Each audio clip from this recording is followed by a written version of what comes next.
Hey guys, what's up? In this video, we're going to be using the API of the assistant model for OpenAI. And just to give you guys a quick overview of what we're going to be building, let's Python main. The first step here is to identify if the user wants a previous run. Using a previous run is basically telling the code if we want to use the assistant ID, the previous created assistant ID, the thread ID, or the run ID. Like, simple. Every time we run a new code, like if I choose no right here, it's going to create the whole new assistant, the whole new thread, and a whole new ID. And this is just because if we go back here to the playground from OpenAI, you can see that I have a bunch of assistants. We can delete this further on, but I mean, you don't have to be creating so much assistant. You can just run a new message in that same assistant if the purpose is to just test it. Do you want to ask a question? So I select yes. And what is your math question?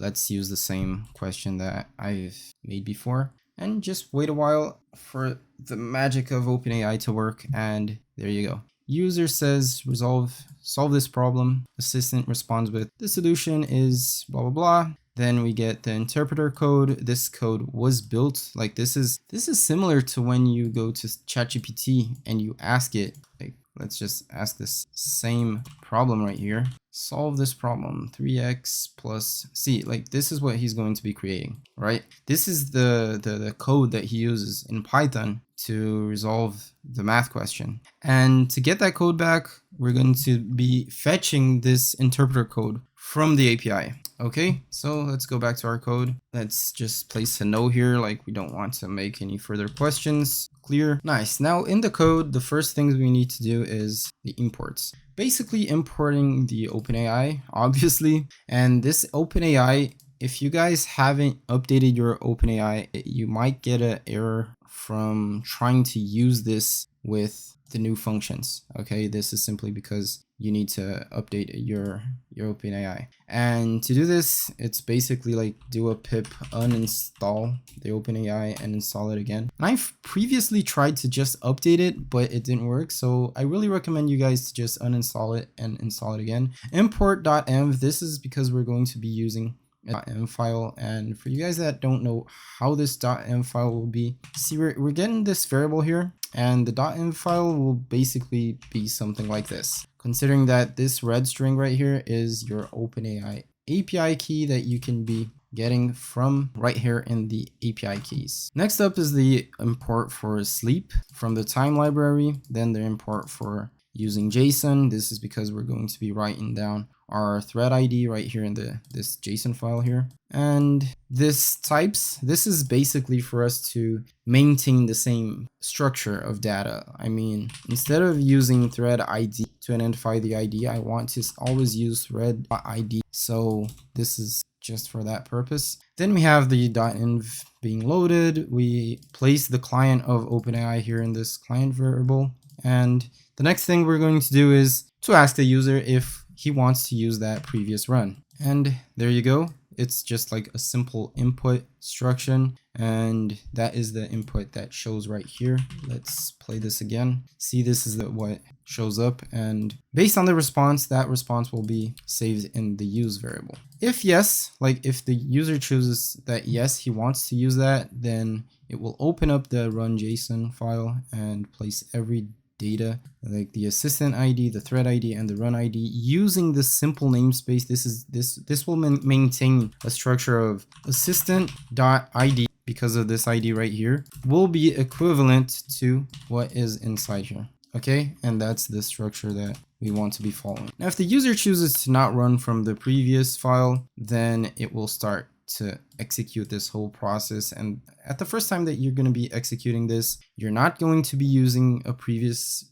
data, since like you don't have that previous data. So you will choose no, and then you'll have to use this code below the no condition. This basically creates the assistant, and this is very similar to if you go down here and click create assistant in the playground. You name the assistant, like I named it a math tutor. You are a helpful math instruction, write and run code to answer math questions. Simple. And you have to specify that you want the code interpreter, or else it might not use an actual code to try to answer your question. And because of that, maybe it won't get the math exactly right. The model, I prefer to use the 3.5 turbo because from what I have seen, this is the cheapest model in the market that still uses the code interpreter. Next up, we'll have to create the thread, and creating the thread is basically this right here.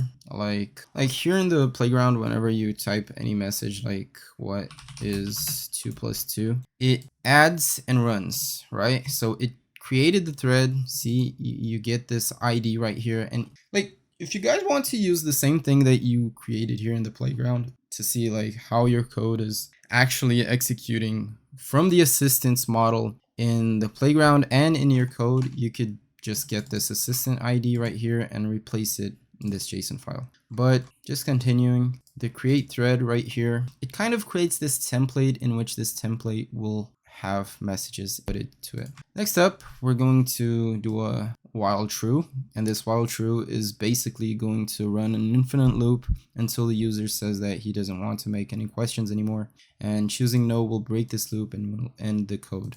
Get user question input, this is where you get the question and place it inside this variable. Add message to thread, this is where you're going to be informing the LLM what is your message, like what is the user's question. So you place that question that you got in this variable here inside the content, and you have to place the thread ID. I mean, these specifics you guys can just find here in the API reference. Some things you guys might even get it wrong, like if you see threads written here and it has messages, then you kind of think, well, do I need to get the API from threads or from messages? But just consider like the last thing, because messages are inside the threads. So if you want to create a message, this is what you're going to be using to retrieve the message. We're going to be seeing that throughout the code. You could just do like I did right here. If you just want to make the same question every time, then you can, I mean, you could delete this input and not even use an infinite loop.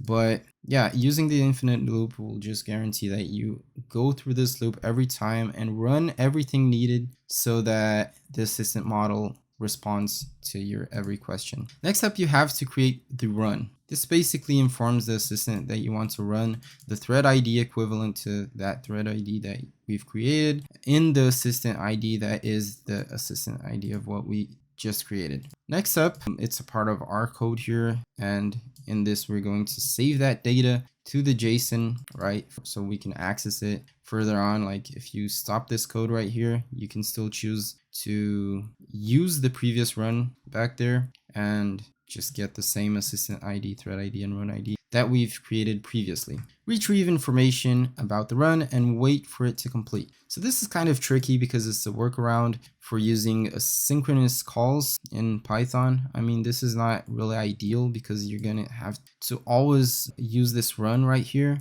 And while run status isn't complete, then it runs again and again and again until maybe sometimes you guys are going to get this failed message. And if it fails, it's just going to break out and print failed. But while it doesn't fail, it's always going to run this and you're going to get that run. And if the run status is still not complete, then it keeps running till it's complete. And when it's complete, you'll be able to get the list of messages between assistant and user. But before that, we have this run steps right here. And this run steps right here is basically responsible for getting the code from your code interpreter. So that last message that you guys saw on this prompt right here, we were able to get that code from this run steps. But further on, you'll see how we do that. So next up, as I said, we get the list of messages between assistant and user. These messages are placed inside this variable, which we will be accessing through a for loop. This for loop gets each message and prints it out so we can see each structure. You see that we reversed this array right here. That's because the array gives a different order. Like it shows your first message as being at the bottom, and that doesn't quite get a feeling of actually chatbot message. Down here, we print the code from the code interpreter. I believe that we can just send this variable up here, since the only thing it depends on is really getting that code from the run steps. And this isn't like the ideal situation, and I even placed an observation here. Should have a better way to do this, verifying if the step is a code interpreter step and if it has an output. So this is basically to get the code if it exists, right? Maybe it didn't even use a code and we're trying to get that code, and maybe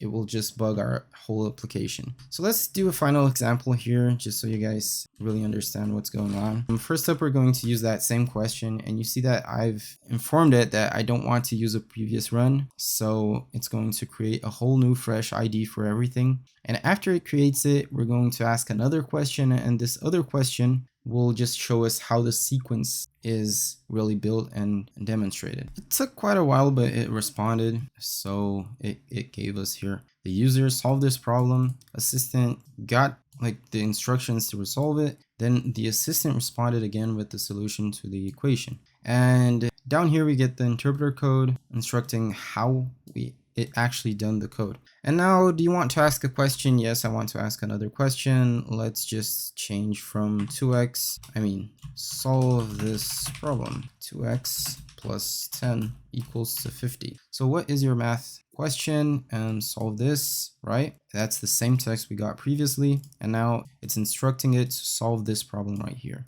Then it solves that. So now the interpreter code just gives us a different code to solve that problem. Hopefully this was useful to you guys. It surely would be for me like a week ago, because I was really struggling with getting this code right. Please leave a comment if you guys have any questions, or any ideas of what to build with this. That would be entertaining and helpful to watch. And I'll see you guys in the next video.